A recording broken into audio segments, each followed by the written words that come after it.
Kalau kamu dengar kata Indonesia Emas 2045, apa yang langsung terbayang di pikiran kamu? Apakah kamu membayangkan sebuah negara maju yang makmur, gedung-gedung tinggi menjulang di setiap kota, anak-anak sekolah dengan teknologi canggih di tangan mereka, petani yang sejahtera, dan rakyat yang hidup damai, adil, dan merata?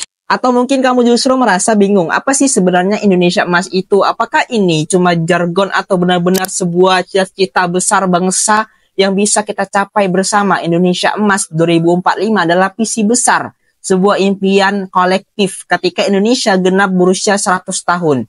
Di tahun itu, kita membayangkan Indonesia menjadi salah satu negara dengan ekonomi terbesar di dunia. Negara yang berdaulat, adil, cerdas, dan berdaya saing tinggi di kancah global. Tapi pertanyaannya, siapa yang akan mewujudkan semua itu? Jawabannya adalah kita, generasi muda hari ini, anak-anak sekolah hari ini, para pelajar, mahasiswa, guru, petani, pemuda desa, anak-anak kota. Semua kita adalah pondasi dari masa depan itu. Tapi bagaimana bisa kita sampai ke sana kalau budaya baca kita rendah? Kalau literasi kita masih tertinggal jauh dari negara-negara maju lainnya? Kalau perpustakaan hanya dianggap ruang sunyi, bukan tempat menyalakan api pengetahuan? Visi besar itu tidak akan pernah terwujud jika kita tidak mulai dari hal-hal kecil. Membaca, berpikir, bertindak. Itulah kenapa literasi bukan cuma soal membaca buku. Literasi adalah tentang bagaimana kita memahami dunia, bagaimana kita memilah informasi, bagaimana kita belajar berpikir kritis dan mengambil keputusan yang benar. Jadi sekali lagi aku tanya, kalau kamu dengar kata Indonesia Emas 2045, apa yang sebenarnya kamu bayangkan? Dan apa yang akan kamu lakukan untuk sampai ke sana? Indonesia diprediksi akan mencapai puncak bonus demografi di tahun 2045.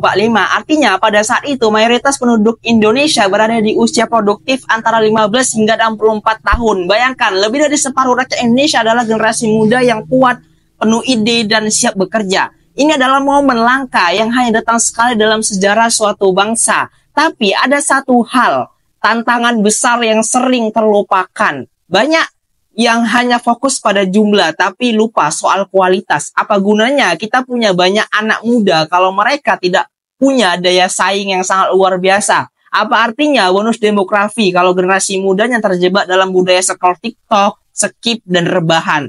Apa manfaatnya punya populasi produktif kalau mereka tidak literasi, tidak mampu berpikir kritis, tidak bisa membedakan fakta dan hoax, tidak gemar membaca, dan tidak terlatih untuk terus belajar? Inilah tantangan terbesar kita. Bonus demografi bisa jadi berkat, tapi juga bisa berubah menjadi bacaan demografi. Kita siapkan dengan serius lewat pendidikan, budaya, baca, literasi, informasi, dan penguatan karakter. Maka kita akan melewatkan peluang emas itu. Bahkan bisa tertinggal makin jauh dari negara-negara maju lainnya yang lebih siap dan sigap. Jadi bukan soal apakah kita akan sampai di tahun 2045. Kita pasti sampai di tahun itu. Tapi yang lebih penting adalah apa yang akan kita bawa saat sampai di sana. Apakah kita membawa generasi emas yang siap memimpin dunia, atau justru membawa generasi yang kebingungan menghadapi zaman yang serba cepat dan kompleks? Semua itu jawabannya tergantung pada langkah yang kita ambil hari ini. UNESCO menyebutkan minat baca masyarakat Indonesia masih sangat rendah sekali. Bahkan ada yang menyebutkan kita baru membaca 0,001 buku per orang per tahun. Bayangkan angka itu sebentar. 0,0001 buku per tahun. Artinya dalam setahun penuh hanya 1 dari 1000 orang yang benar-benar membaca satu buku sampai selesai. Yang lain mungkin hanya membaca caption, status, judul berita, atau potongan-potongan info yang berseliweran di media sosial, tanpa pernah benar-benar mendalaminya. Pertanyaannya sekarang, kalau budaya baca seperti ini, gimana kita mau bersaing? Gimana kita bisa berdiri sejajar dengan negara-negara maju yang masyarakatnya sudah terbiasa membaca buku sejak kecil? Negara seperti Jepang, Finlandia, atau Korea Selatan yang bahkan menjadikan membaca sebagai bagian dari identitas nasional mereka. Buku bukan sekedar tumpukan kertas. Buku adalah jendela dunia. Membaca adalah salah satu cara kita memperluas wawasan, memperkuat logika, mempertajam intuisi, dan memperkaya cara berpikir. Tanpa membaca, kita akan mudah dibohongi, mudah percaya hoax, sulit mengambil keputusan bijak, dan gampang terjebak dalam pola pikir sempit. Makanya, Ini bukan cuma soal minat baca, tapi soal nasib bangsa. Kalau kita ingin mewujudkan Indonesia Emas 2045, kita nggak cukup hanya bermodal semangat dan jumlah penduduk. Kita butuh otak yang terlatih. Kita butuh rakyat yang melek literasi. Kita butuh anak-anak muda yang tidak hanya bisa membaca, tapi juga berpikir kritis. Perpustakaan bukan sekedar tempat numpuk buku, bukan sekedar ruangan berdebu yang sepi dan dilupakan begitu saja. Ia adalah pusat harapan, tempat di mana anak-anak kecil bisa duduk bersila, membuka halaman demi halaman, dan mulai mengenal dunia yang lebih luas daripada kampung halamannya. Tempat di mana seorang pemuda desa yang tak mampu kuliah bisa belajar mandiri, membaca, menulis, dan bermimpi tanpa harus pergi jauh. Tempat di mana gagasan tumbuh, di mana harapan bisa disusun dari lembar demi lembar pengetahuan. Dan di Kabupaten Aceh Tamiang, harapan itu mulai menyala.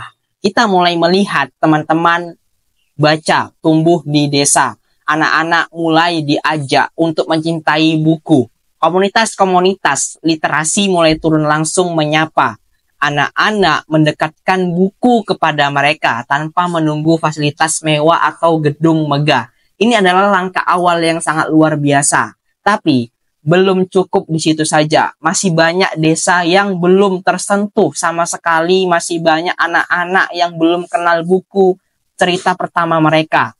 Masih banyak pemuda yang belum sadar bahwa membaca bisa mengubah jalan hidup mereka. Karena itu, kita butuh gerakan bersama. Ini bukan hanya tugas pemerintah, bukan hanya tugas guru dan petugas perpustakaan. Ini adalah tugas kita semua, orang tua, mahasiswa, pemuda, relawan, content creator, pelajar, bahkan siapapun yang peduli pada masa depan bangsa ini. Bayangkan jika setiap desa punya teman baca aktif, bayangkan jika setiap anak punya akses pada buku-buku yang berkualitas, bayangkan jika semangat membaca jadi bagian dari budaya kita, seperti halnya kita bangga pada tradisi dan makanan daerah. Indonesia Emas 2045 bukan hanya soal teknologi dan ekonomi, itu soal manusia Indonesia, dan manusia unggul lahir dari kebiasaan belajar yang tak pernah padam. Dari budaya baca yang tumbuh kuat di perpustakaan, di rumah, di warung, bahkan di bawah pohon. Karena buku bukan hanya jendela dunia, tapi jembatan masa depan. Kalau kamu ingin perubahan, mungkin langkah kecilmu dimulai dari 1 buku per hari untuk 1 anak hari ini.